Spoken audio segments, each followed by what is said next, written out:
Hell yeah. What's up, everyone? Welcome to another episode of the RRBG podcast. I am invading my friend's territory today. Yeah. We're here in the lesser-known character studio with Joel Jimenez. Hell yeah. Shameless self-promotion. This was all a ploy just to get my podcast name out there. That famous RRBG bump, dude. Hey. I bet you got more than some. I mean, I have a handful. You have some good guests. Oh, yeah. But you know, that's something I learned that it's over the years. Like, it's not about the guest, really. Yeah. Because I've had people like Brandon Boyd. Yeah.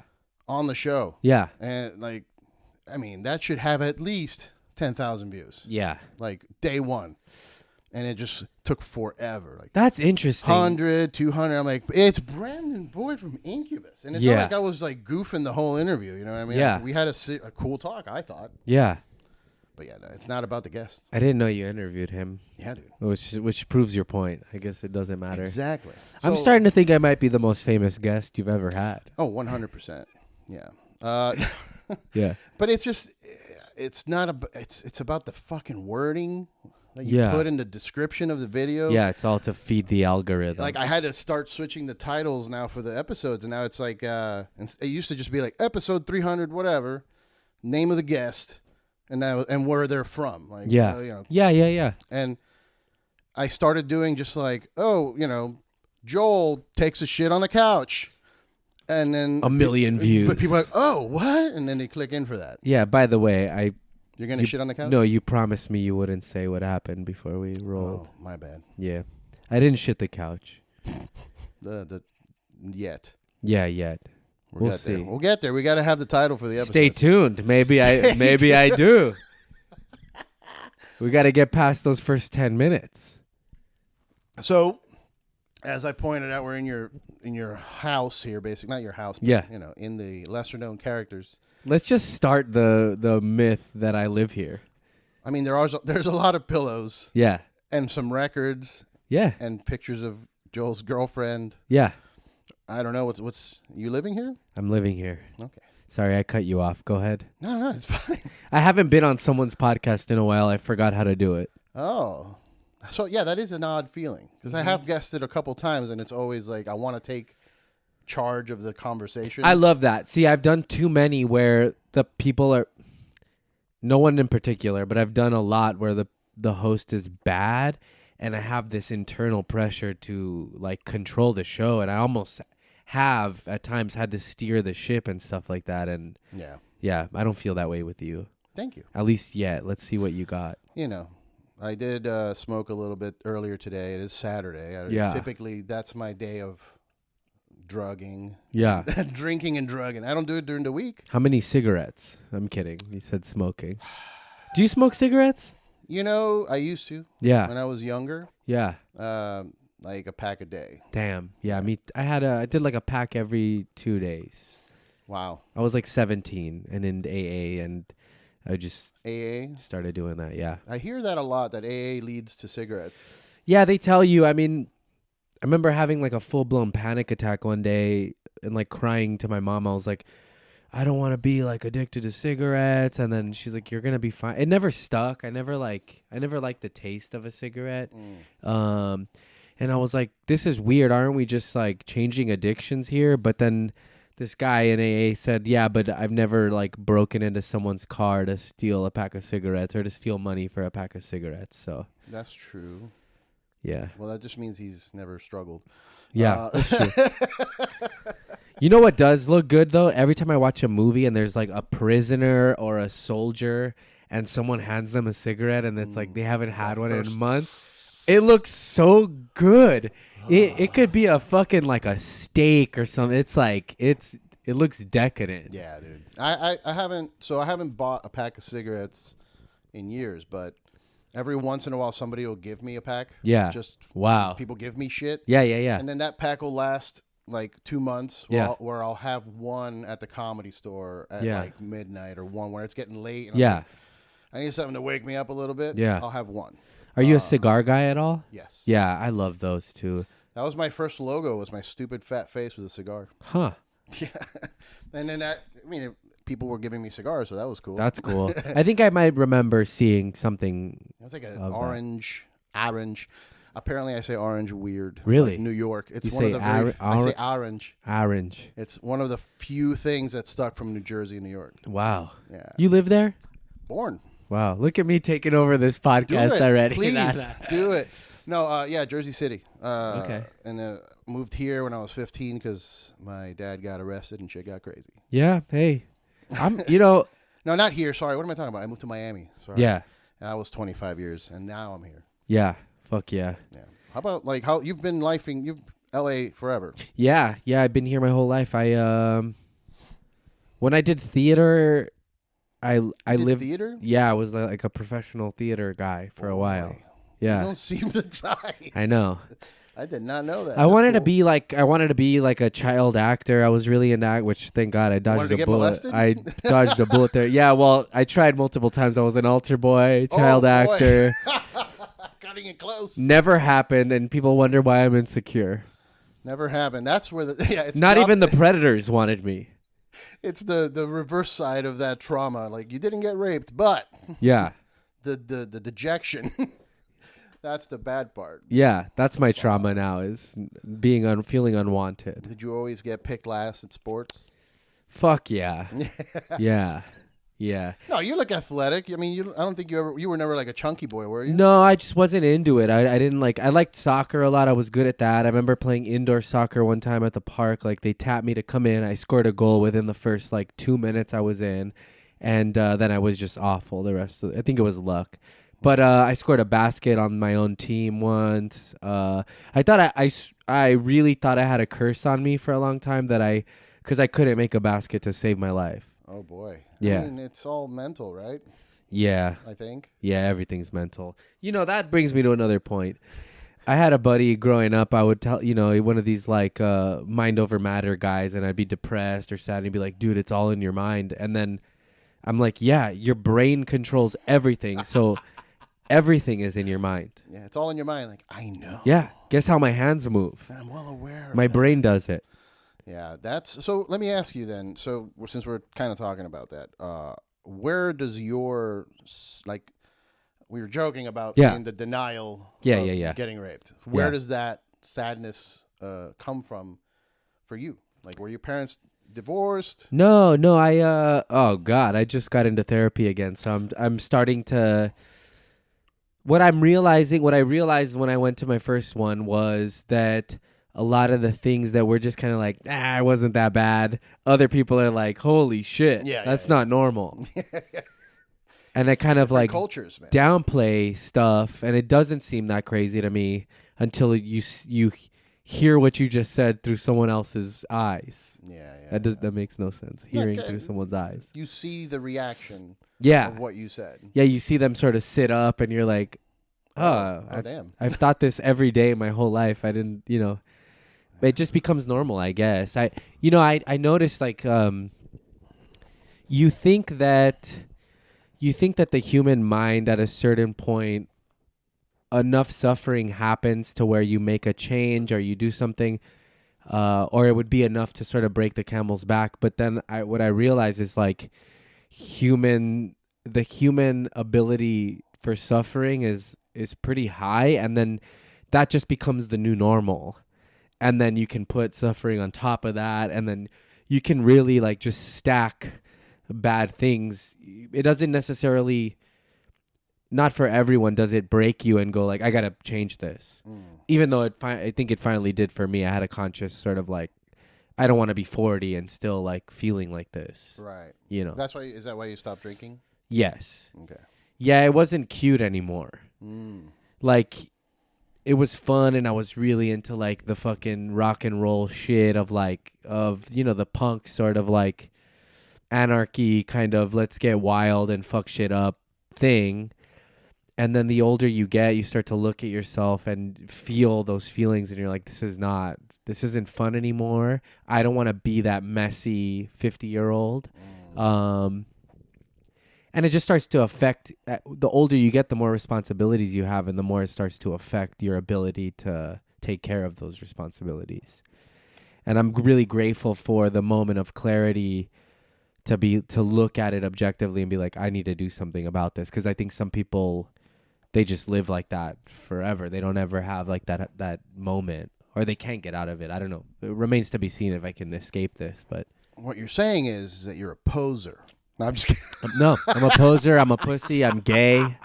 I'm fucking everything. Fucking gay. Yeah. So gay, dude. Yeah. Stop drinking and partying. I mean, that's funny, huh? Anything done properly is gay, and that's some throw Latino out the shit. Trash. Yeah. Fag. Yeah. Exactly. Yeah. Oh, we say words on this show. No. Yeah. I'll say whatever I want. Yeah. I think. Yeah, I've been thinking about that too. I've been starting to write material about things that I'm very lovey-dovey. Like when I'm in love, I'm very like butterflies and You were the dude that would abandon your friends to go after girls. absolutely. Okay. What friends? No. Yeah, what? Bros before hoes? Yeah. No. No. That's yeah, it's funny how that's seen as gay. Yeah. Bros before hoes, man. Yeah, you mean dudes before girls? No. Yeah, no, I don't know. Yeah, I was like that too. I was definitely like I was the guy at the house party, like jumping in a car with a bunch of girls. Yeah. And my band's like, "Where the fuck are you going?" I'm like, yeah. The fuck away from you guys. See you later. Have fun. Yeah. Grabbing each other's dicks. We've been in a van for a week. I would love it's just about change of scenery. Yeah. And if there's some softness and somebody that will actually listen to me, or that smells not like yes. piss or sweat. Yeah, you know? exactly. Yeah. Yeah. Well, even if they do. Even if they do, It's a different one. Yeah. Yeah. It's not in a van, dude. Oh my god. How many people have you been on the road with? Like, what's the largest number of people you've been on the road with? I mean, it's always been about 4 or 5. When I was living in Salinas, that's what I was saying when I did theater. I lived in Salinas for a month as part of this like theater institute, and I remember being in a van with maybe 8 or 9 people, and living with them in a tent, and that was like, after a while, I couldn't do it, rough. man. Yeah. I hate tents. Yeah. My friends are like, "Hey, bro, we should go camping." Fuck you, dude. When I worked What? I worked at a skate park for 10 years, and it was outdoors. So I was outdoors for about 9.5 years. Rain, hot ass fucking California summer. God. And now when people are like, "You want to go hiking? You want to go outside?" I'm like, "Fuck no." Yeah. I love air conditioning, central heat, a couch. I work too hard to not have air conditioning. Yeah. Or to be outside. No. No thanks, dude. You know what I love being? I do like being outside in certain contexts. Yeah. I mean, I'll go outside. I'll go to the balcony and like take some sun and do some yoga on the balcony. Yeah. That's cool. That's nice. But camping, like sleeping on the ground. Yeah. No. Bro, yeah. Come on. I'm more of a glamping sort of guy. I mean, I could maybe glamp. I think we're figuring out I am gay. I mean, it would explain why you would get naked in a tiny room with me. Yeah. Crossing my legs, all that. I had a friend of mine, ex-friend, kind of, but she was convinced that men that crossed their legs were gay. I mean, I've tried to do that. I can't. I think it's just too much going on.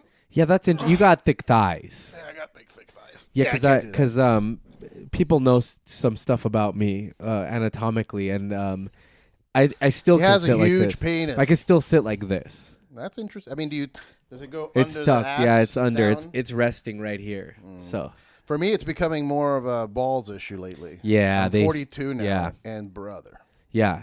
Is that like a possible plastic surgery thing? Ball tuck? Yeah, can we tighten the nuts? Tightening the nuts. Yeah. Yes. That's I hope so. That sounds manly too. Yeah, bro. Tighten the those nuts. Home Depot should start doing it. I would be scared that they do too much and then it's too tight and then you have this pressure down there all the time. Yeah, you'd have to You have to measure it. You'd have to measure it. Yeah, you'd have to go into a cold room, hot room, see how they hang. Yeah. Because I think the bat wing, see how far we could trim off a good 2 inches of the bat wing. What, you don't remember that from Waiting? no, but I'm just fascinated. This bat wing is a very funny. It's No, from the movie I get Waiting. it. I It's understand. Ryan Reynolds. Yeah, no, line. I know. I'm familiar. But yeah, it's a lot of balls, dude. I'm noticing it now on the weekends because I'll chill on the couch for a while. Yeah. And I'm like, man, Yeah, my stomach hurts. what's going on? I taste pennies. And I stand up. I'm like, oh. Oh, Yeah, oh. yeah, Man, yeah. I it need to get sucks, looser socks. Yeah, man. Fuck, dude. There's so much shit to look out for now. Like now I have to go to the doctor and get my asshole checked. Yeah, Which, because I'm in my 40s, Yeah. I have to do the prostate and For the sure. thing. And my wife's like hounding me about it now. Yeah. Have you done that yet? I haven't. I think asshole check? I will. I think I'm too young for it How right old are now. you? 37. I'm getting there. You're getting there. I had some issues. I went to see a urologist recently. I had some like peeing issues, and they tested me for the big C and all that. I was clear, so that was good. But yeah, no fingers. But I it's scary. But also, I've taken The big C, COVID? Yeah. Oh, okay. No, China. That- Not having you nothing to can't say do with that. COVID. Nothing to. Can't say that. Oh, I love them though. I love your products. Big fan of Temu. Oh, yeah. I love everything they do over there. They really know how to make stuff. Especially social media platforms. Yeah, they're great at it. Yeah. Turns out all you need is for a social media platform to pop is 1 billion people to be into it. Just gotta get on it. So, we were talking about our nuts. Yeah. But no, getting older and checking your butthole. Like I'm worried about it because I occasionally am not like tight down there. Like, yeah. hemorrhoids come out. Oh yeah. You know? But it's not all the time. It's just like days where I'm driving a lot. Like Yeah. that shit happens. Yeah, for sure. And I don't know. I'm not embarrassed. It's just I feel bad for the doctors that have Yeah. to go in there. You know. Like, Fuck them. They're used to it. They see that shit all day. Yeah. What I was gonna say is, and this is like a hack joke, I've heard people do it before, but like it's scary, but I have taken shits bigger than a doctor's fingers. Yeah. I know it's coming out, not in, but I know that I have the capacity Yeah. to at least take it. I used to have issues with so I was born sick. I was Me born too. with pneumonia. And Me all too. that shit. Pneumonia and Yeah? jaundice. Did you take but did you swallow any of the embryonic fluid or whatever that's called? No, I was just yellow and fucking sickly. Yeah. Okay. That's what happened to me. Apparently, it went in my lungs, the fluid of the embryo. I'm more of a spit guy. I like to swallow. That's right. Yeah. Swallow. No. You singing the Bush song? I love that song. Warm sun, fill me up and I'm weary. Great song. Go check out "Swallowed" by Bush. They have a really good song. Was it Machine Head? Machine Head. So the album with "Swallowed" was the first CD that I ever bought. Really? I bought it at Blockbuster. Wow. With Blockbuster or Blockbuster Music? Blockbuster. Okay. You remember Blockbuster, and then they would have little things there with music. They eventually branched off and made Blockbuster Music stores. Yeah. And, I bought Antichrist Superstar there. So that another thing is right around that time I was getting into Marilyn Manson, and that was the one that my mom was like, no. But she was also Satanico. she was very like chill and like eventually she's like, no, you're not getting that. I was like, please. She's like, all right. It was Mechanical Animals too. Oh, Like came with dude, the with the tits. boobs. Iconic album cover. Yeah. I know he's had some issues as of late, but And that album to me is his best work. really, Yeah, it's one of for production sure. wise, at least Yeah. like the drums sound. I so think Antichrist clean and Superstar crisp. is above that, but what a just iconic album cover, great songs. I really those two records I think are my two favorite ones he's ever done. Oh yeah, for sure.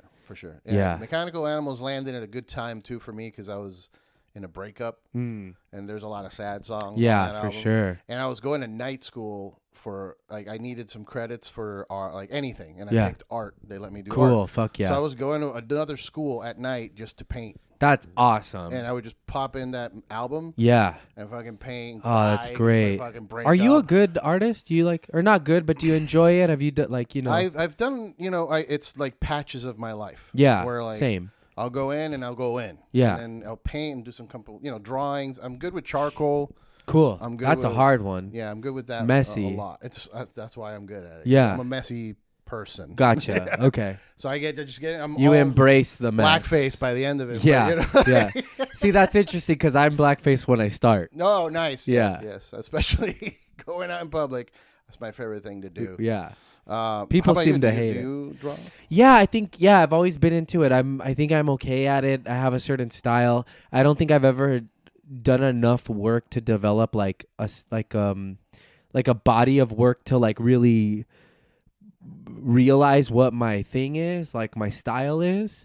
But I do notice a lot of similarities in the stuff that I do. I wish I would have maybe, and I know I can do it now with the internet and stuff, but like I wish I would have learned more about graphic design, computers, things like that, because I think I'm pretty good at I've always loved like aesthetics, and it all starts with like stickering your skateboard and graffiti and shit like that, and carving shit into a desk. And I think a lot of shit that I do kind of pulls from that. But we did there's a TikTok trend going on right now, shout out to China, and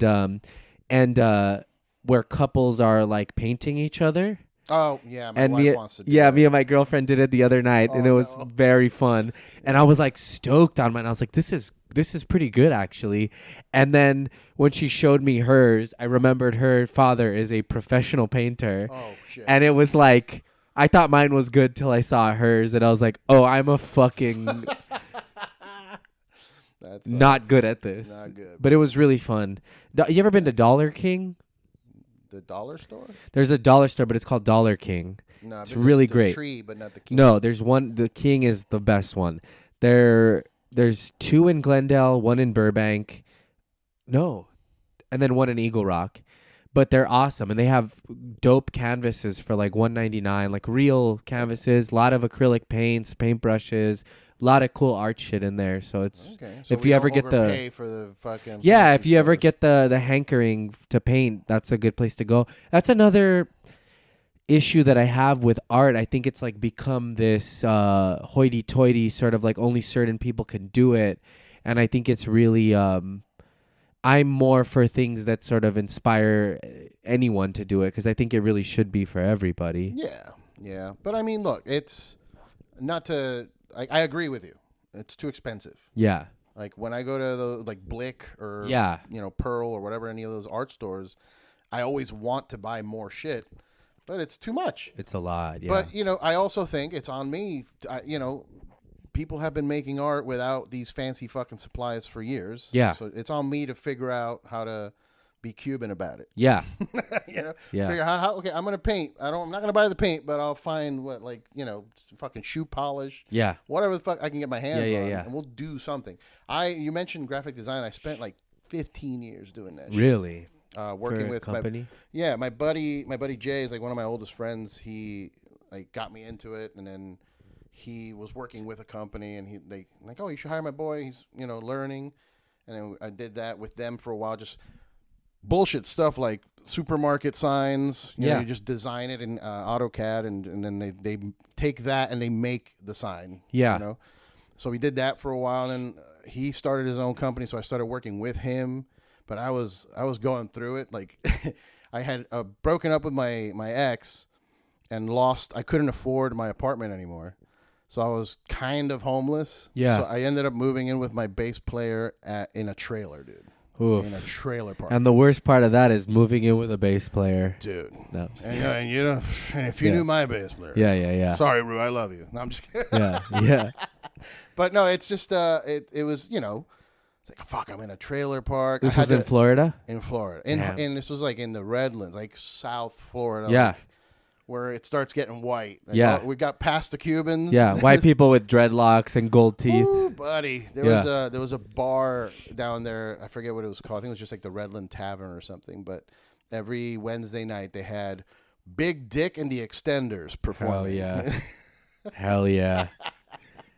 I went in there once to get a bottle because they would sell bottles of booze to go. Wow. So I went in there to get a bottle of Crown for a party, and I felt like those movies where like the record stops, and everybody just turned back like, "What the fuck are you doing in here, boy?" Yeah. And I'm like, "I just want a bottle of Crown. Yeah, I'll be right out." Well, this is like racist South. Yeah. I thought we were talking like dirty, like Gucci Mane, Florida. Like no, that's Liberty City. Okay. That's also South. Yeah. There was just one there on the way towards the Keys. There was this one place on the left. There was a little hut, like the size of a porta potty. Yeah. But apparently, you would see like cars all around. It was a strip club. Yeah, it was something. Yeah. I never went inside, but like I stood there once and just waited, and I saw the door open and people going downstairs into whatever the fuck's going on down there. I'm like, oh, okay. Yeah, if you're going down south, it's hell. Yeah, no, I'm good. I hate Florida, dude. No way would I ever go back. I've never been. Really? Yeah. Not even for shows or anything? No, I was almost about to. Kill Tony was going to go to Miami and the pandemic hit. That was like the next trip. But I'll make it there someday. My girl's best friend lives out there, so I would love to go, like, just visit, just for a vacation sort of thing. But living, it doesn't feel like it's conducive to my lifestyle. And not most people, man. It's a particular type of person that lives in Miami. I've had friends say that comedy crowds down there are not great either. Nope. It's just like, it's just that cocaine club culture. You'll do okay if you're somebody like Mario Ramil, which is a buddy of mine. He does like overly Cuban jokes. Yes, gotcha. So it's all about Cuban culture. If you're not Cuban, you'll get it because you live in Miami and you live around them. Yes, but it's mostly just to direct one audience. Like if he goes to do that in Arkansas, boom, he's done. Yeah, no more. I picture him coming out looking like Cuban Pete with like a fucking... He's got the open shirt with the chains. Yeah. But he's a cool dude. He listens to Deftones and shit. I bet, yeah. And there's good people out there. It's just there's something about it. It's wild, man. It's everything you hear. Yeah. I mean, you hear the stories, the Florida man shit. Has anyone... I'm positive someone's done... How crazy is it that a place that had so much cocaine has the keys? I mean... What do you mean by that? Like the key bumps? Key bumps, a key isn't like a key like a kilo? Yeah. I mean, it makes sense. Yeah. Dude, everything there is made out of cocaine. Every building, all the bricks. I know. Yeah. Well, that Cocaine Cowboys documentary said like 80 or 90% of their economy was based on the cocaine trade. Right. Dude, that's why I came out here to LA and people will offer me coke, and I'm just like, get out of here, bro. This isn't even coke. I was offered coke. The last time I was offered coke was like 2018 or something like that. Yeah. And I didn't do it because I didn't want to. I don't want people to ever see me doing it. I don't do it. I don't do coke. But yeah, I don't want people to like be like have that image of me doing it. And I don't want to do it alone because then that's a whole nother fucking thing. Right. But the last time I did cocaine, I was like 17 years old. Wow. Yeah. How was that? Like, why was that? It was at a party. We were drinking, hanging out, and it was. It did some things to me that I don't really enjoy. Yeah. First time I did coke was I had just gotten the job working at this company called IMC that does stage production. Okay. So I was a stagehand. Yeah. I don't know if it was a stagehand. I don't know. I forget the position, but doggy style. No, the crew chief was like, "Hey, it's first day. I'm gonna take it easy on you," and he's like, "Just stand right here and make sure nothing crazy happens." Yeah. And I'm like, "All right." And when I looked into where I was standing, it was Aerosmith's locker room. Wow. Or whatever. Yeah. Dressing room. Yeah.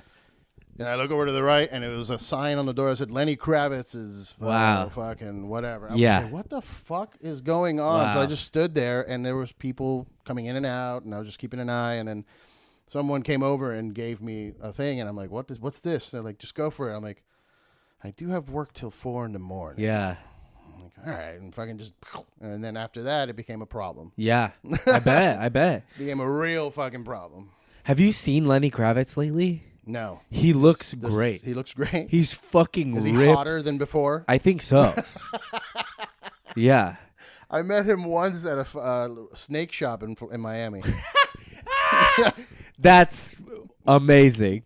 I met Lenny Kravitz at a snake shop in Miami. It was called Sunset Snakes, and I remember because I used to go there I had a zoo at one point for some reason. I had all kinds of animals. It was weird. I had a big house where we would throw big parties with bands. Okay. Every weekend there was a big ass party, new people coming in and out. And then in my living room, I had built environments for all these different animals, snakes and chinchillas and quails and all that. So I would go to this fucking shop, and every time I would go to buy food for one animal, they'd pitch me another one. And I'd be like, damn, I need that. Give me that. Yeah. And it just became a problem. Yeah. But one day I walked in there, and he was there buying a fucking fish tank for his snake. Yeah. And like a bunch of like lights and stuff. And I was like, can you sign this napkin or Yeah. something, please? Like, Yeah. This was back before we had cell phones, Of so I couldn't course. even get a picture, Yeah. a selfie or anything. Yeah. I just made him sign a napkin. Cool. Was he cool? He was cool. Yeah. Yeah, he was like just stoked that we were both like, and we started talking about snakes and I have a ball python and blah blah blah. Yeah. Lame shit, but yeah. Yeah, that guy rocks, dude. I haven't thought about his music in a very long time. I saw a photo of him on Instagram and I was like, damn, dude. Like, Still going. yeah, I mean, it gives you hope. Yeah, but he looks like eventually we're gonna hear some bad news.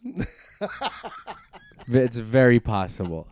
He just looks like the type. I've seen the videos. There's a lot of Do you mean male? male, but with like a lot of sexuality going Yeah, on in his yeah. videos, and like shirts that are mesh and like like just nipple Yeah. rings and So I'll take this back if anything does pop up, but I feel like when you're oozing sexuality like that and you're like a fucking, I would think that you wouldn't. I don't think necessarily anyone in that. I think you already have to have that sort of a salty nature, and then when you become famous, that just sort of like helps you do those things. But if you don't have that, I think you're okay. So I wouldn't assume that every rock star not all of them is like that, but yeah. We'll see. We'll find out. We'll delete this. No, it's fine. And if you did, my bad. I wouldn't delete it. Yeah. But it happens. Were you sexual like as a kid when you were like not a kid but like teen Yeah. high school time? Yeah, I think that's all I wanted. I think I was like I couldn't wait for that. But I'm also like a pretty monogamous dude, so I would say yes, but I'm also not as like experienced as maybe some people are. Like I think, because I've been in kind of committed relationships, I kind of only learned what I learned within that context. I wasn't like out like fucking and like where people get good at it and things like that, like practicing. What was like the average amount of time you were in these relationships? Long. I think my first one was like 9 months, and then maybe 6, and then 14 years. Yeah, and then but like that. But I mean, and in between, I would like have my fun and stuff like that and hang out. But 14 years, dude. Yeah, I don't talk about it that much. But yeah. Were you married? No. Okay. No. But And- like, were you living together type? Like, where you were basically married? Yeah. But also, when we got together, we were kids, and so that's not good for anyone. You just kind of you're growing up together, and so like anything that's weird is gonna just continue to get weirder. Yeah, you become different people as you get older. And maybe you were really connecting at this age, but now 10 years later, it's like, oh, who the fuck are you? Yeah. I don't even know you. Yeah. Yeah, but I'm not like I've been very blessed with Ariel, dude. Yeah. It's been so peaceful, but Great. every other relationship has been chaos and nightmares. Yeah. You know? No, I know. I mean, it's been wild. I think the one I'm in right now has been the best one I've ever been a part of, and like I don't think I've ever felt loved like this, like on the like where it's equal. So that's been like kind of a mind fuck, and That's the saddest thing I've heard this week. yeah. I don't know if I've ever felt love. I mean, I not in my like adult like cognizant life. I don't even know if those are the words, Cognizant? but yeah, just like in my adult life, like feeling it's just nice. I don't know. It's just it's been great. But yeah. Were your parents loving, or was there To like, me? Yeah, to you, Yes, to me, yes. I think not to each other. they love each other, but it's different. The old Latino Different love. time. Yeah, different times. there's a lot of yelling in my house. We joke that like my dad yells if he couldn't find anything to yell about, he'd yell about not having anything to yell about. I've maybe seen my parents like kiss like 5 times my whole life, like hugs, things like that, and it was always when someone was in the hospital. So Maybe is a birthday. That might be why it feels so good with Lulu, because it's just you're feeling that. What the fuck did you say? No, I'm just kidding. No. You're feeling love. That you're not used to seeing. You grew up not seeing that, and then most of your relationships, weren't that. Like Yeah. that, it was similar. You just thought that's how it was. Yes, that's interesting. Yeah. You know what I mean? And yeah. now that you're feeling love, it's like, oh, this is crazy. It's a whole nother world. Yeah. Yeah. Like, no, I think this is what it's supposed to be. Yeah. Maybe. Yeah. Happiness and love. I mean, Yeah. I don't think we're supposed to be yelling at each other. No, all the time. no way. Never It's yelling. not healthy, dude. But that's Miami. All the girls in Miami. That's every relation. Oh, you gotta be the boss. Yeah. It's like, oh my god. Yeah. No, I can't date Latino women anymore. Yeah. I can't date anymore. I'm married, but yeah. But like Ariel's, my wife. Only is, Latino men. Yeah, only men. Yeah. No, the wife's last name is Gonzalez, but she doesn't speak Spanish. Yeah. She grew up basically, American gringa style. Yeah. With her mom, who is from North Carolina, I think, or something like that. So she grew up white. And Yeah. No, none of that bullshit like resentful and jealous, and they're super spiteful, like vengeful people in Miami, dude. Yeah. Like, you looked at that girl? I'm gonna slash your fucking tires tonight. That's toxic. Dude, it's crazy, and people think that's normal life. That's crazy. That's just how it is. Oh no, yeah, and just get her pregnant. She'll just have to deal with the kids, and then it's no longer crazy for me. She could just yell at the kids and beat them.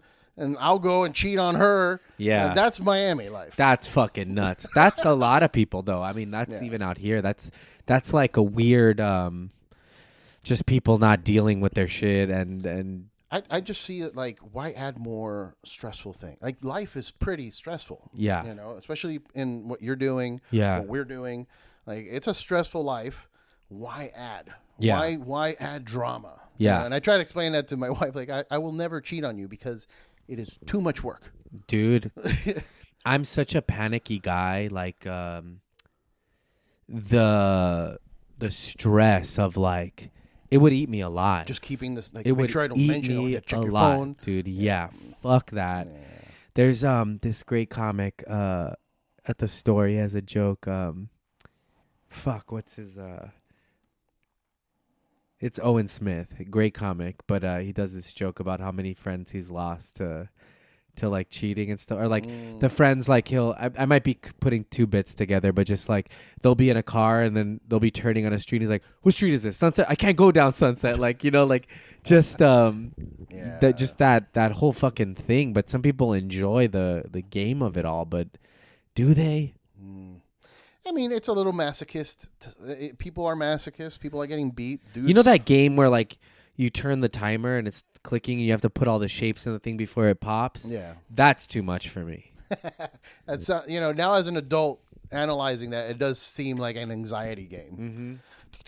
Until most games are. I mean, Tetris, all that shit. It's like, dude, and my brain is wired in a weird way where I'm really good at Tetris, like autistic levels of Tetris. Yeah. Nice. And every time I avoid the game intentionally because I know that anytime I play it, I'm going to be playing it now for a couple hours. Yeah. And then maybe for the rest of the week, I'm going to tune in and play some more. Yeah, and that's why Latinos are so good at laying bricks. And laying bricks, moving houses, just packing, building stuff, moving trucks in a good order.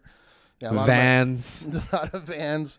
A lot of, also just breaking things down so that you can take the parts and sell them. Yeah, exactly. Yeah. Hey, I got some copper, bro. Yeah, for sure. Hell yeah.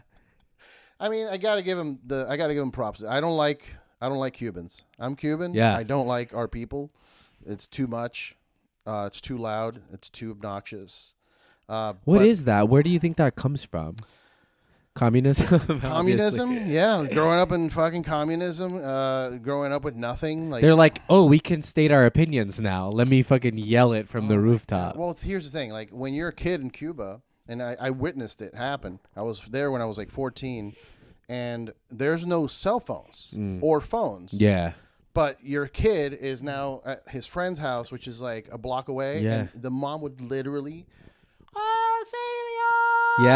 down the block, and he'd hear, oh shit, that's mom, I gotta go, and then they fucking run over to mom's house. Like, it's crazy. Like, I think what? Sinbad did a joke about like a hand like coming out and just like grabbing you or like smacking you like from a block away or something like that. A lot of physical abuse. Yeah, I bet. Also, like, that's, and that's one of the things that we were talking about therapy. You're starting it, like explaining to him, like, they're like, did your mom ever hit you? And I'm like, actually, yeah, a lot. Yeah.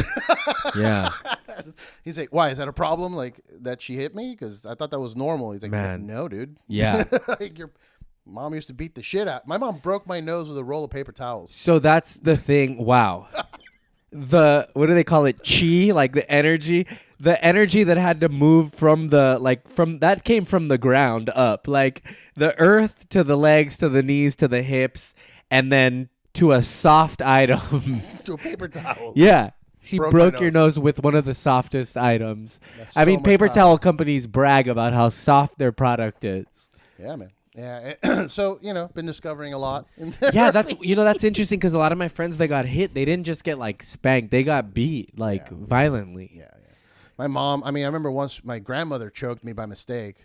I'm not going to say it was intentional, but like I was running away. And She thought she was choking your brother. Yeah, right. No, I was being an asshole and trying to like run away, and I was wearing a hoodie, and she grabbed the hoodie, and it like I was running full speed, so it like Is choked that me and gi just- jujitsu Oh shit, my dude? God. Yeah. Like just Yeah. fucking dropped to the ground. Yeah. But yeah, Grandma Gracie.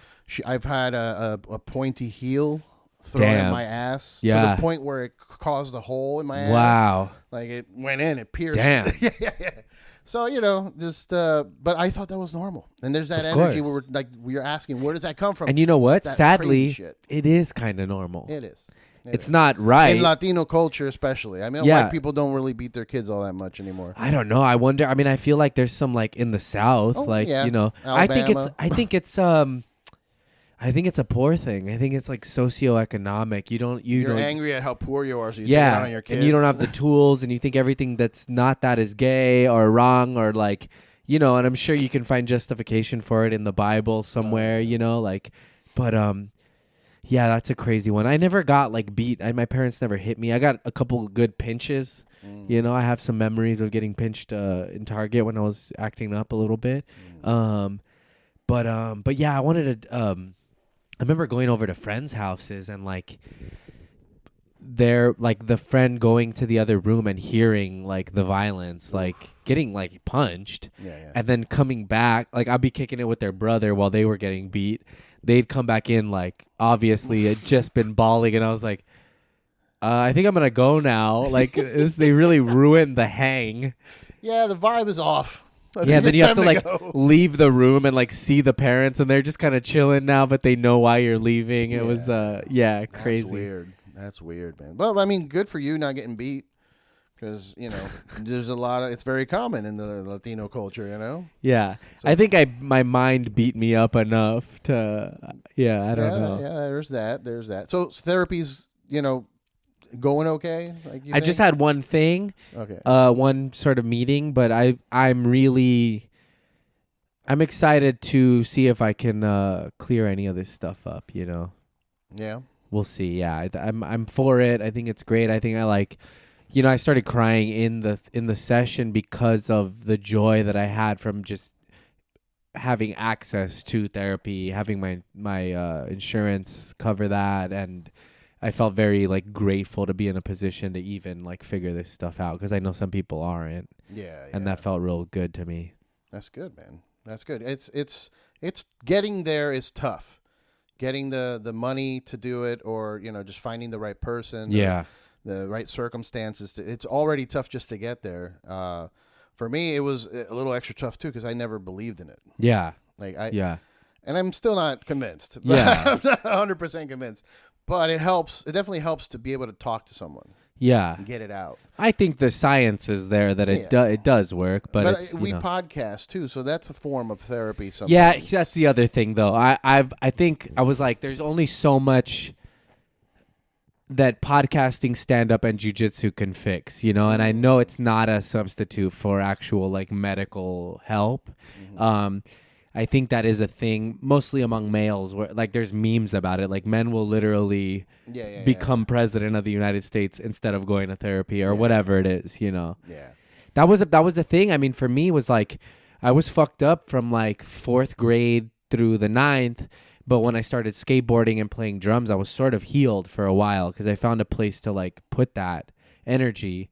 But then as you get older and you get responsibilities and bills, that shit like comes back.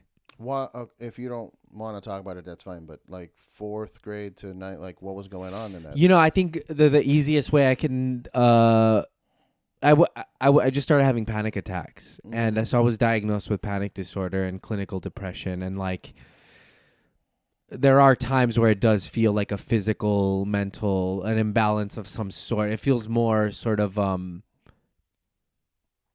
like that than it does sort of like external things. But now that I'm sort of talking it out, I'm realizing there were a lot of external things that maybe led me to be like lacking in those areas. Sure. Yeah. I mean, and do you feel that it might be medication that like we'll actual see. pills? Yeah, possibly. I'm sort of scared of that. I'm glad that the person I went to wasn't immediately throwing pills at me, because I have heard that. Yeah. And I've had friends and we've all known people that have been on off and then end up doing crazy shit because Yeah, I don't want to touch them, dude. Yeah. So I I'd rather worry. just smoke a lot of weed and eat mushrooms. You know? Yeah. I've done all that. I think it might be time for a professional to sort of monitor my progress. I have been feeling less of a positive effect from mushrooms lately, because I started like little microdosy, just a little bit here and there. And it was good the first couple times, and then like now I'm just not. It's not that it's bad. It's just I'm not seeing progress. You know what I mean? Yeah. And a lot of people are like, oh, if you microdose, it's like so many years of therapy into one, and it's like, I don't think so, dude. I think all that shit's it's good, but it's all like fake. It's like you're on drugs. It's it's true. It's like it's I really loved the microdose. I mean, when I quit drinking. Mushrooms like really I think helped me sort of get over those first couple months hurdle of like insecurity and nervousness, but now I have a bunch at home and I'm just sort of don't want to take them because it's just I don't want to be out of control. I don't want to have something. I gotta sneeze. Yeah. I don't, there's something about sort of like the blanket of some sort of chemical at the moment that makes me feel, I just want to be here, you know. Want to feel like you're part of it. Yeah. Yeah, because when you're smoking weed or fucked up in any way, like you feel floaty. It doesn't feel real. Yeah, and I like it, but I'm also I'm happy with where I'm at right now, and I don't think I need to have like a veil of anything, you know. I'm going to a reggae concert in a few days. I might do something for that. I get a little high for that. We'll see. I had such a good time I've only been to one ever, and it was like Damian Marley. And yeah, a couple, cool. It was like one of the Marley fests. Yeah. And, bro, I got so goddamn high. Yeah. Insanely high. And and then everything started clicking in my, I'm like, oh, am I a Rastafarian now? Yeah. Like, oh, I've been there, dude. Makes sense, bro. Yeah. Fuck yeah. Yeah. I had one of the worst experiences of my life on weed at the Ragamuffin Festival in Long Beach maybe 15 years ago. At a certain point, weed stopped working for me and made me very paranoid and panicky. I'll do it in little amounts to go to bed and stuff, but never socially anymore. And I was at this festival. I smoked weed, and I started looking around. And then there were kids there. It was all ages, and I was like, I felt really uncomfortable about smoking weed while kids were around. And then I started thinking about the kids in my family, and then my family, and then my life. And I shit you not, I started panicking in the crowd, left the crowd, and as I walked, it was a dark room, but it was daytime. So when I got to the light, I went blind. And now I look back, I think it's called a whiteout, like you panic so hard you lose your vision or something like that. It probably had to do with the different lights, whatever. But I lost my sight for 20 minutes, maybe like 10, 15. It felt long though. And it was terrifying. But did you pass out or just? I didn't pass out. I was just blind. But in the middle of like a fucking panic also, and I couldn't see, and I was like, oh, man. it was awful, dude. And finally it went away. I had some water, chilled out, and I got to see the rest of the show. But it was like a really gnarly experience. So sometimes I'm like, I don't know if I want to get high at this show and ruin it. I paid, especially now with how ticket prices are. It's like I paid for this ticket. I'm not leaving this show. Right.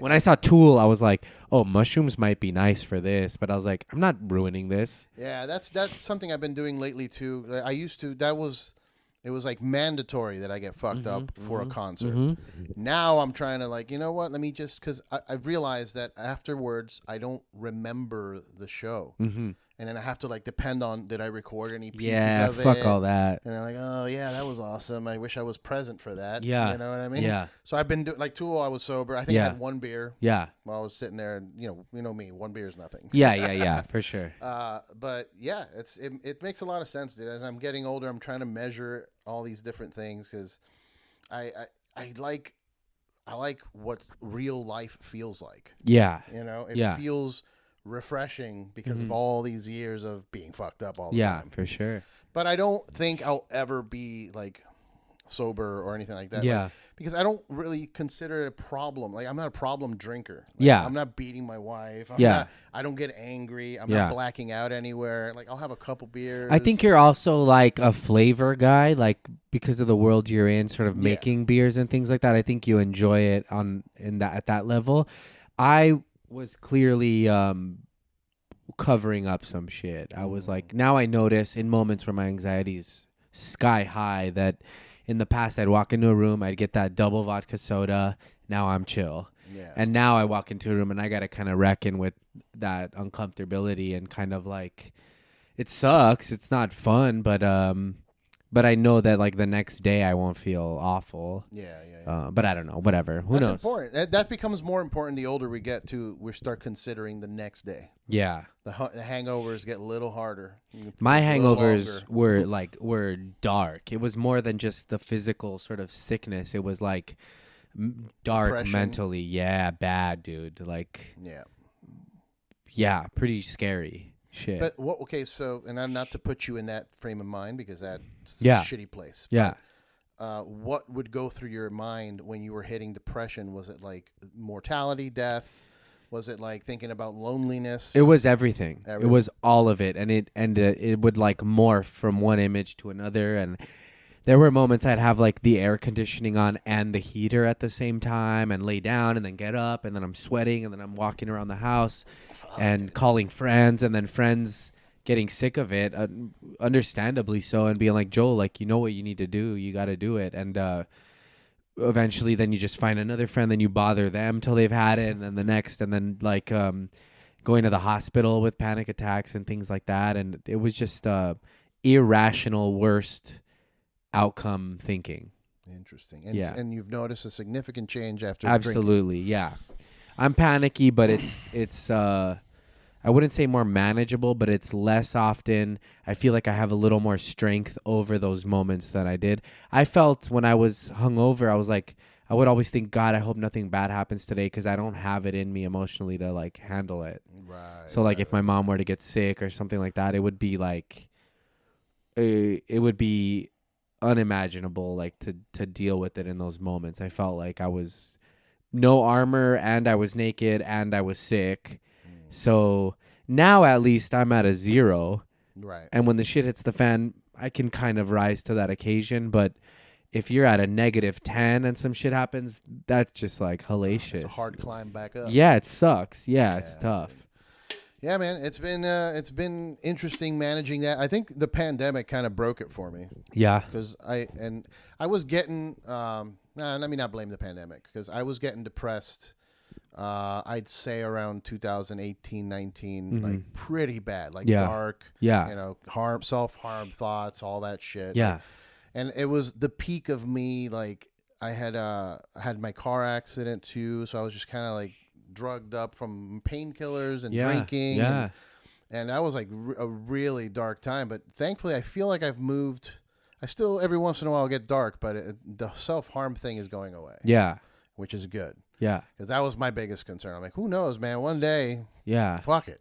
Yeah. What am I doing this for? Yeah. But I've given myself many different reasons of why I'm doing this. You know what's when I hear you say that, I think what's tough is like I know personally you have lost a lot of people as of late to things like that or whatever it is, and I think that one of the dangers, and I think people have like statistically found this, and I might just be talking out of my ass, but one of the dangers of people self-harming or ending or deleting themselves is when people are depressive, they see that and they start to think of it as like a real option because they see that others have done it. And so it is I think it does get dangerous when you have a lot of friends who are or people that you've known in your life that kind of take that path, and regular people that aren't around that constantly, they don't even see it as like a thing. But then I think they've seen that like that numbers do go up when somebody famous or whatever does that, because somebody who never thought that was an option, they start to kind of look at it or whatever. So that's, definitely a concern. And also at the time, like when I was before the thoughts were coming, dude, let me try one of those. I've never had one. Yeah. I've never had one. I hear they're intense. This is 3 milligram. It should be okay. Just put it up in your gums and just let it sit there. Yeah, you don't even have to lick it. Just no, you don't produce saliva or. You might. I do it on purpose, where like I'll squash it to like get the high. But if you just leave it, you should be okay. If it gets crazy, take it out. What kind of high is it? It's just a nicotine buzz. 3 milligrams. I did a 6 the other day and got sick because it was like too strong. Really? The 3s are nice. Nausea. Yeah, I started like drinking water. I needed to eat. Wow. But yeah. Well, dude, I don't want to keep talking about that shit because it's too dark. But yeah. The one of the things that happened to me was that when I was around 2002, I've told you before, the car accident where I passed away and all that shit and came back to life. After that accident, I started exploring like what I felt and saw when I was out, which led to a lot of traveling and talking to gurus and going to Peru and doing all this bullshit. And I got my not religion. It's not religion, but just like my frame of belief is that we don't really die. Like the body dies, but our consciousness was, we're just moved to another radio station. Yeah, that's basically how I was functioning. Yeah. So when the dark thoughts came, I was like, well, I know what's gonna happen. Yeah. It was like even more justified. Damn, I was fuck like, all that. I know, I'll just switch the change. I'll just change the channel. Here's the thing. You might be wrong. I might be. You might come back as like a fucking turd or something, and that's not a good life. So enjoy this one. No, I have definitely worked a lot on building, like I told you, building reasons to be here. Yeah. So I built, the podcast, my wife. You gotta have dogs, things to do. I got dogs. I'm like, I have to be here for those dogs. I have to be here for her. Yeah. I have to be here for the podcast. Well, all this shit. So the thoughts are not there anymore. Purpose. But I still feel pretty confident that I know what happens when we die. Yeah, funny. And I've done enough, like ayahuasca, and like I started getting really hippie and doing like breathing exercises. You're a white woman. I am. No. Yeah, breathing stuff is good, man. I started doing like really intense breathing, rebirthing techniques. I need to get into that, yeah. And I was purposefully triggering the DMT in my brain to fucking put me in that state. Yeah. So I feel like when the time comes, I will be able to steer the ship. Yeah. As opposed to like just a lot of people that don't experience any of that. Yeah. That to me is, I believe, what ghosts are. Yeah. People that they died and they didn't know what was going on, and they're just kind of like, well, where do I go? What do I do? But also, I think that, and this is off the topic of like doing things yourself, is I think that that you've sort of, the one way to not have a regretful like death or be scared of it is to have a life that well lived. And so I think maybe that's a part of why you think you're able to steer the ship, is I think that that maybe you're like happy and sort of like you feel like you're living like your best life in a way. I'm definitely in a better place than I've ever been. Yeah.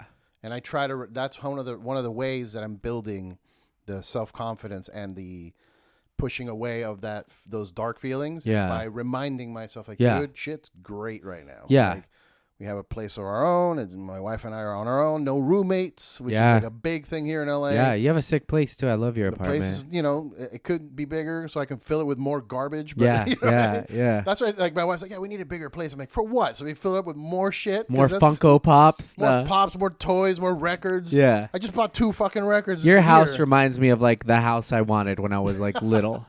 That was like a big thing for her and I too when we started living together, because every girl I've lived with before that wouldn't let me do shit. Yeah. Like, it was, we're going to put a flower pot. Yeah. Painting of a zebra. Yeah. Like, fuck you. I don't. By the way, is that your that's your wedding ring? That's I my love wedding it. It's ring, fucking dope. What is It's a skull. That's so cool. That's very cool. She got it for me. It's like, she was like, it's too plain. You don't have to have just a tradition. We don't have to live like our parents anymore. We can get a cool ring. Be cool about it. It's fine. Like, anyway. What I was saying is that just building this positive frame of mind, like, hey, remind yourself. And I know it sounds cheesy. And no, dude, it's true, man. A big part of me was getting over the cheese factor of looking at absolutely my memories. Yeah. You know, like, look at what I did. Oh, man. Yeah. And my wife's always like, you should write a journal. I can't. I fucking hate journaling. Yeah. But like, you write a journal of the things that you experience. Like, tonight, my name was on the marquee or whatever. Yeah. Like, even if it sounds lame, being able to go back to that helps you be like, fuck. Yeah. These are great. I go through pictures all the time and I'm like, wow, I did some stuff, you know, dude. I got some fucking, I trip out. I got a standing ovation in Australia. It's like, it's nuts, wild. That's fucking nuts. So I try to remember that stuff. You see people that retire and then they die immediately, and like, so you got to have purpose. You got to keep sort of pushing, not in like a toxic way, but we're all just trying to constantly keep doing the thing. How you feeling? I feel good. It's burning my mouth. Yeah, I love that feeling. You love that feeling? It's so fucking. That's what I do it for. And I that's feel why like I like something's wrong with my gums. Like, oh no. No, and that's why I love these cool mint ones too, because they also burns. it just feels like a drug. Have you ever tried the eye drops that are minty? Yeah, I love those too. Oh my god, yeah. I was gonna say similar vibe. Yeah, because I got bad allergies, so when my eyes get itchy, that shit feels like it's scratching my eyeballs, and it's nice, dude. All right, well, we're almost at an hour. Yeah, and I wanna let's kind of wrap, but I wanna. How are you feeling with the band Mad Peaceful? We haven't talked about that at all, even, but. Joel plays drums in Mad Peaceful with Shapel Lacey. It's amazing. Punk rock, raw, like old school style. Yeah. How are you feeling? Are you guys writing new stuff? What's going on? Yeah, writing new stuff, feeling really good. This is the most like, and of course I was a kid, but the most professional sort of band I've ever been in, where like we just show up, we do our work, we don't get too fucking. I've been in bands with people that really like to like pontificate about art, and like, yes, we all feel that. We all have these moments where we're like, that's really cool, that's great, this means this much, but we're very almost like, we sort of feel those artsy thoughts, we have them outside, and then when we come in, we're very like pragmatic about it. We're like, okay, we're not in a military context, but we're like, what drum part do you have? Oh cool, let's do this guitar thing. I'm feeling great about it, dude. I'm I quit playing drums in 2009, 2010. I was like done being in bands. I hated it. Started doing stand-up. I was like, this is great. I can do this on my own. I don't have to worry about this. But this band has zero of those old sort of things that used to bug me. I just got a new drum set. I got a new snare drum yesterday. Nice.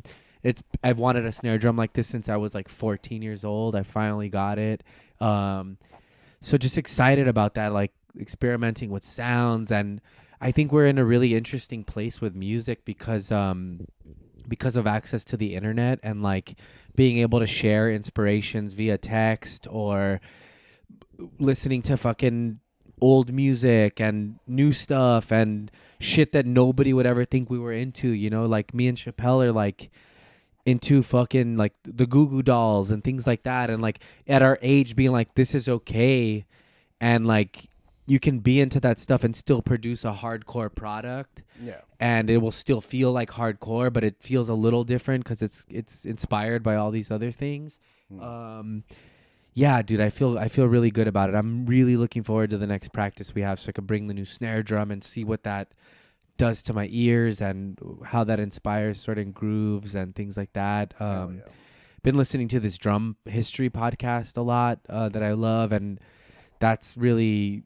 it's broken down the history of a lot of different drumming styles and sounds of cymbals and things like that. So I think I'm finally really back into drums, and like I'm also comfortable with what I can do on the drums. I'm not like, I'm no longer trying to be someone that I'm not. Like I know what I can do. I know what I'm good at, and I just want to bring the most inspiration and best product with what I'm capable of.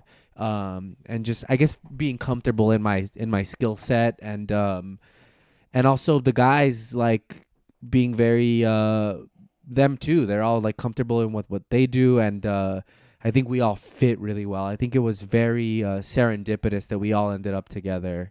Nice. Yeah. Fuck yeah. I mean, you've been working with Chris for a while too. Yeah, I can't wait for the new, like, if we do an album, I can't wait for what that's going to sound like from beginning to end.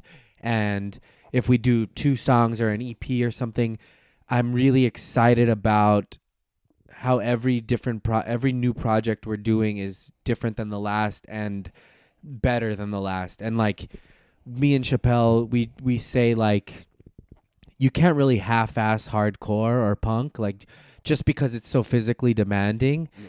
That and we're getting older and stuff like that, but me and him always say like, I'm willing to die up there. Like it's 110%. I won't do it if I'm not giving my everything. Yeah. So that feels good, and I'm very grateful to be a part of that, the culture of hardcore and punk. And you know, we played a show recently at this place, and they do a lot of indie rock shows and weird music, and I saw a band when we were leaving, and it was very what's the word, ironic. And like I realized that I will like any style of music if they're going for it. Right. If it's pop, if it's singer-songwriter, if it's gospel, whatever it is, if they're going for it, even if it's some dude with an acoustic guitar, even if it's shoegaze or someone whispering or whatever, Billie Eilish, whatever it is, if it's soft, Taylor Swift, anything. If you're going for it, I respect it.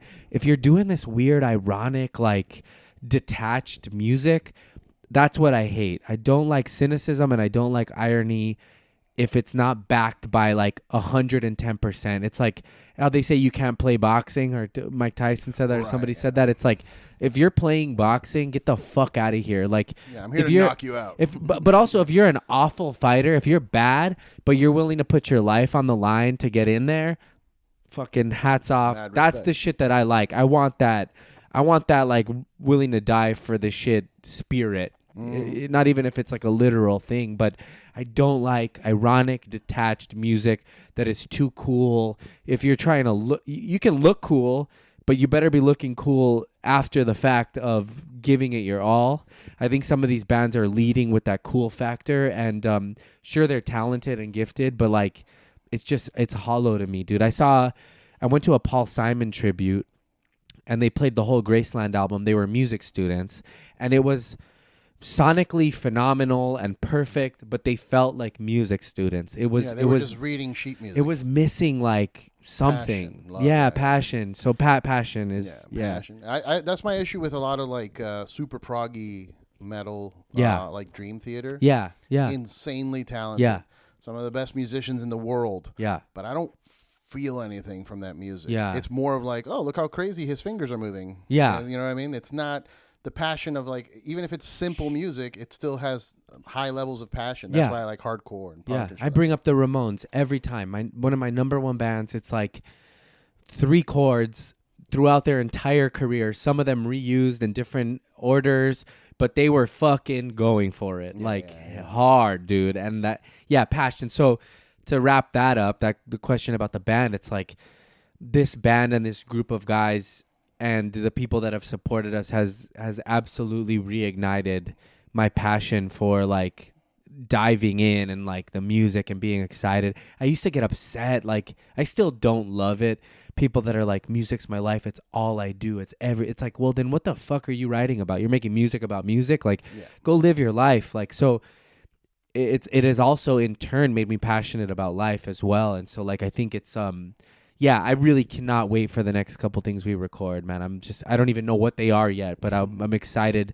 The possibilities are exciting to me. Very, very exciting. That's a good place to be in, man. Yeah. I've I thought I've lost that fire, but just, I near the end of the band that I was in, like I was just kind of like not happy. Yeah. So I was doing the shows, but I was getting upset about random stupid shit. Yeah. Like, oh, there's a guy in the bathroom, like just staring at us. Yeah. Like, what the fuck? Bye, Shapel. Speak of the devil. Nothing. We were talking about Mad Peaceful. Shut up. Get out of here. But but even hearing you say that, it's like you can get that passion back, even with like painting and all that art stuff. It's like if I buy a new canvas and a new color of paint, it'll do enough to get me excited to do it. The new snare drum, the new group of people, whatever it is, like you might find that passion at some point again. It's absolutely. They're like little spores, you just need the right thing to like gestate it and get it back, Fuck yeah, dude. That's a good thing, and you brought up a good point too that it made me think that's kind of what happens to a lot of big bands where you hear the fans are like, "Oh, their new album's not that great." Yeah. It's because their life has completely changed. Yeah. Now it's studio tour, and I have a bunch of money and I have no problems. Yeah. So what the fuck are you writing about? Yeah. Yeah. And then people are like, it wasn't that great of an album. Yeah, because they don't have anything to talk about. We were talking about the other night, me and my buddy Ramsey, he's a great comic, Ramsey Badawi, and door guy at the store. But we were talking about certain drummers or musicians, great musicians, that maybe ended up in bands that are playing music that isn't really their thing. And they enjoy it, but they don't really like love what is happening within that band. They love their instrument, and that's what sort of pushes that. But that edge and that passion is maybe not there, and I think that sometimes that does. I wouldn't even say the downfall, but I think people can feel that, and that So, I don't know. I would love that to be my problem. Yeah. Are you putting vinyl out at any time? I would hope so. I hope so soon. Yeah, that would be cool. It'd be cool to get a couple 7 inches, like small singles for like that the shit is EPs. Expensive. It is. And I think it was expensive. like there was like a shortage of vinyl for a while. Like Adele created a shortage of vinyl, which is crazy, but also like shout out to people buying enough vinyl that there's a shortage. That's cool. Yeah, that's become a problem, and I keep buying vinyl, but definitely the plant problem has been kind of getting better now. Yeah. There was a time there during the pandemic where I ordered an album that came out and I wouldn't get it for 6 months. Yeah. And then when it arrived, it looked like shit. Yeah. Like a lot of I buy like the fancy splatter, Yeah. colorful bullshit. Those are cool, man. And then I look at the picture, I'm like, oh, great. And then it gets home and like, that doesn't look like that at all. Yeah. Like, what the fuck? There's no quality control. I got my girl a sick, like it's the Lateralis, like double disc, or there might be like 4, and it's got the full print, like Alex Gray on the fucking thing, and it's awesome, dude. That does take you back to like CDs and liner notes and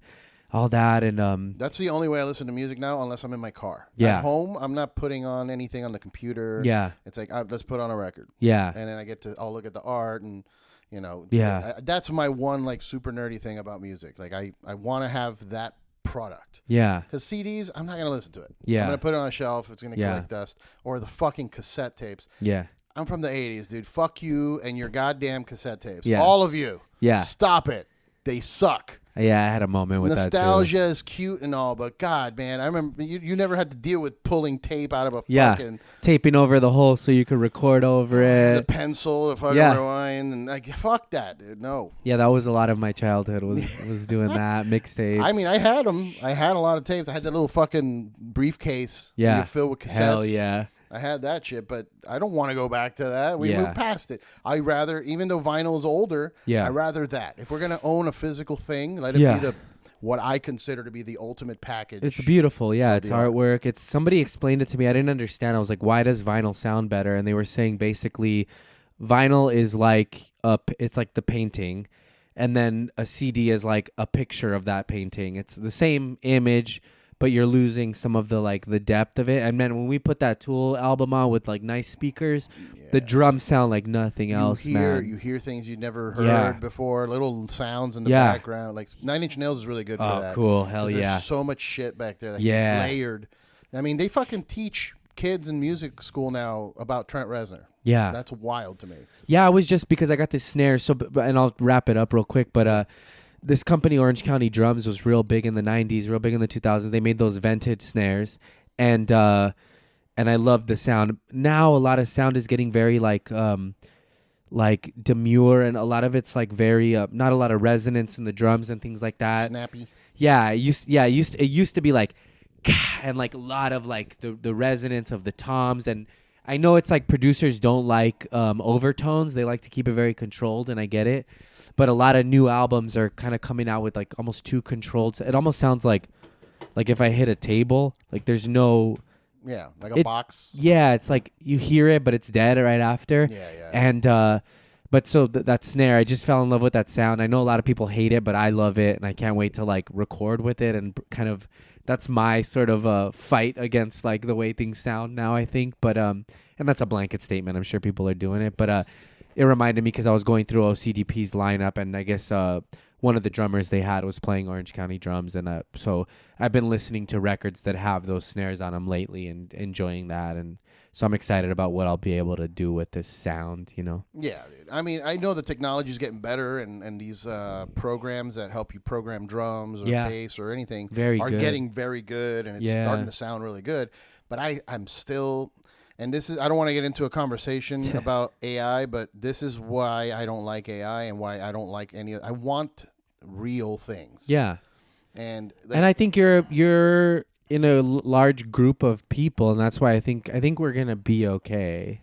Yeah, I was telling my friends were like, "Oh, AI is gonna take over." I'm like, I think it'll get to a certain point, and then people are gonna get tired of that. Think about how you felt during the pandemic, being trapped in a house, and you wanted to go to a show or a movie with people. I think that we're social beings, and I don't know. Yeah, we'll see. But I would love to see. My dream would be they do a Ramones hologram show. I would love. You would go to one of the hologram shows? I would love to see the Ramones hologram, dude. I wouldn't. I mean, I'd go for the experience just to see what it is. But I've never. They did the Dio hologram, and I'm like, I'm not going to. I'm not gonna go see a hologram. Yeah. I'd rather see someone dressed up like Dio trying to do it. You know what I mean? Yeah, that's also cool. Yeah. Like, I see how good you can pull it off. For sure. You know? I think with like the Ramones, it's like I'll never get an opportunity. With dead bands, like it's different. I know it's not the same, but I think it might do something to me, you know, maybe. No, like Kiss is doing that now, apparently. Really? They're not doing any more live shows. They're going to do Twitch streams. Wow. And it's an avatar of them performing. And I'm like, I don't... I would want to see, because on Lesser Known Characters, my podcast, we showed the Tupac hologram, and that shit gave me chills, dude. And like even watching it now, I'm like, this is fucking awesome, you know. But I don't know how long that would last. I don't know if for those 10 minutes it's good, but I don't know about a whole hour-long show. It might wear off after a while. Sure. Yeah. All right. Comedy. Do you have any shows coming up? Yeah, I have a bunch. I don't really know where. When does this come out? Monday, probably. Monday. If you hear this before nighttime, I'm opening the show in the main room at the Comedy Store, 8 p.m. Fuck yeah. George Perez's birthday show. So that'll be that'll be fun, man. That'll be a fun night. Some cool surprises that I don't know if I'm allowed to talk about, but I think I saw him post something about Be Real. I don't know if he's gonna be there. Yeah. Dr. Green Thumb presents. I'm a huge Cypress Hill fan. I'm excited. That's dope. Yeah, everything is on my my Instagram at Mostly Sorry. I'll be opening up for my friend Saul Trujillo for his Netflix is a Joke show in the Belly Room. Are you still doing the pod with him? I am. Yeah, Dogs of Browntown. We're trying to get back more consistently. It's been tough because we record outside, and you know.